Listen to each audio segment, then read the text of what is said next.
Welcome to another production by the Millennial Mechanical Therapist. Your hosts, Dr. Joseph Gravino and Dr. Clay Case, are two physical therapists trying to treat health issues mechanically. Listen further for patient cases, guest videos, advantages and disadvantages of the way they practice, and much more. Thanks for tuning in today. Check us out on YouTube, Facebook, and at our website. We hope that you learn a lot from watching this video and you come back for more.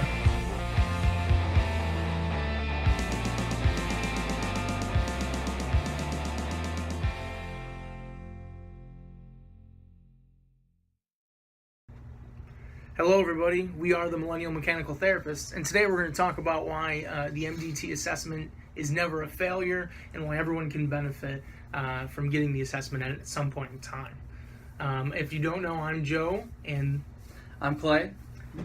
And Clay's going to kick it off with starting to talk about why the assessment never fails. So one of the things that we get kind of tripped up with a lot when we're talking to other clinicians and things like that, a lot of our videos have talked about already. Why do you only do extension? Why don't you use manual? Things like that. And that's not what MDT is about. The point of MDT is going through the assessment that's there and getting into a different classification, making sure your patient can be categorized like that.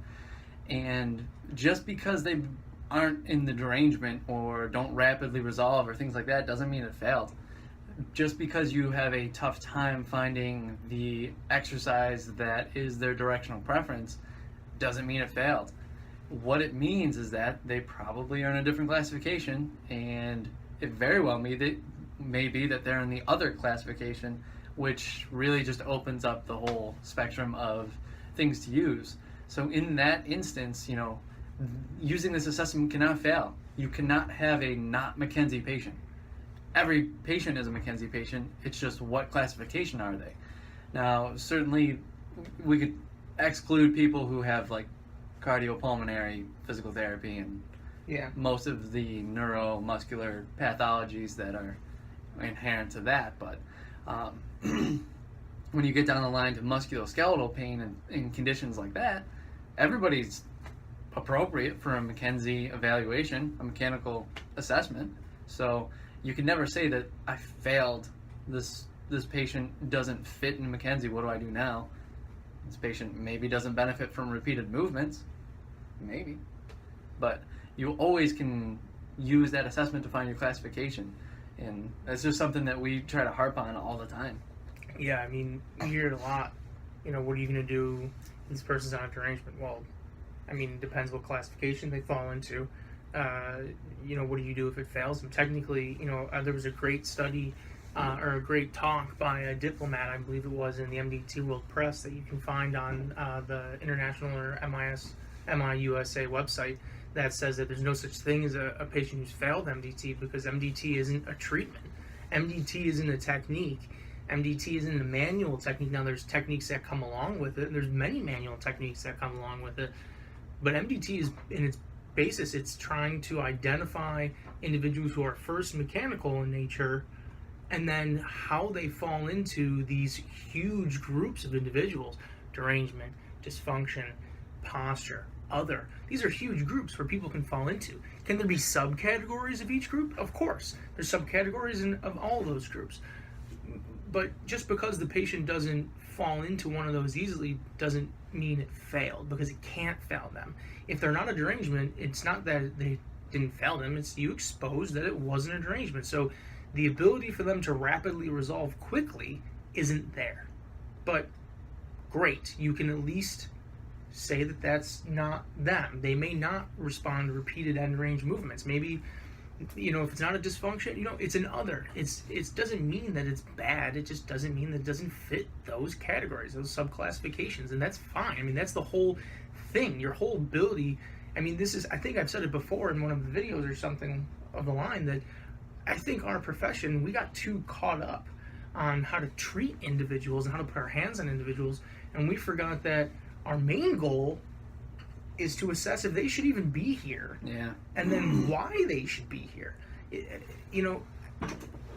All the things that we have in our field are just, we can poke holes at everything. I mean, literally everything.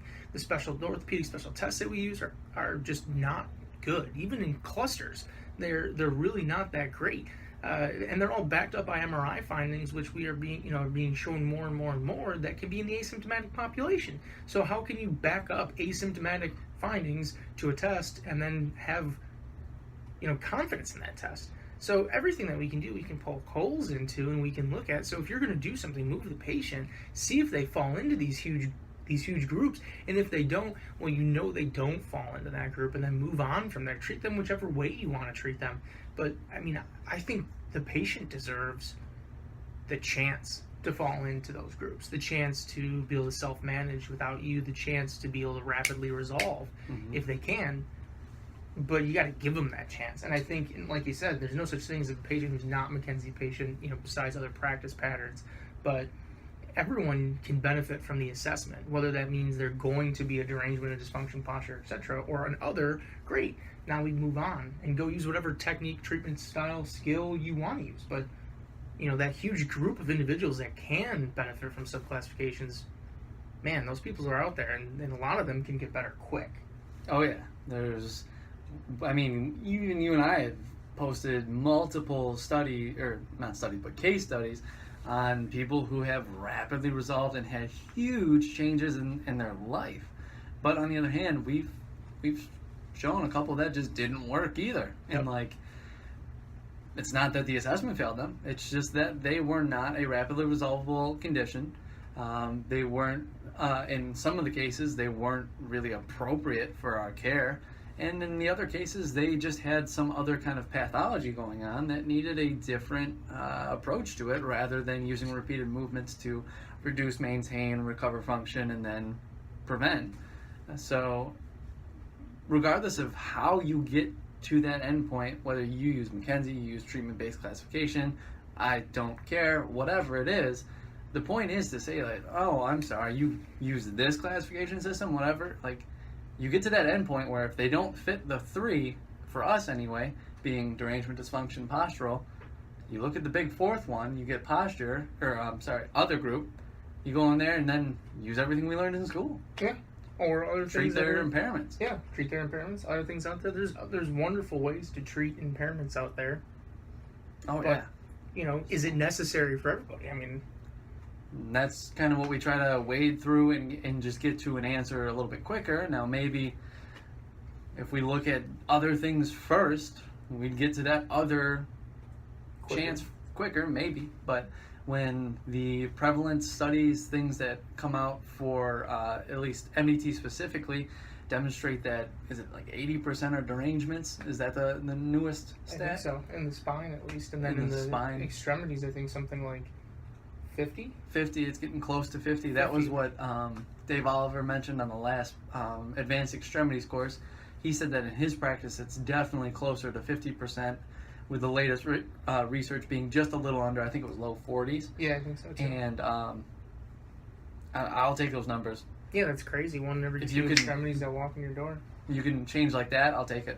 Yeah. So I look at that first, but worst thing that happens is I get to other and I treat them different. Exactly. No, I think, and that's the beauty of the assessment, is it's not meant. You'll hear many people say it's not meant to be the end all be all, and it can't be the end all be all.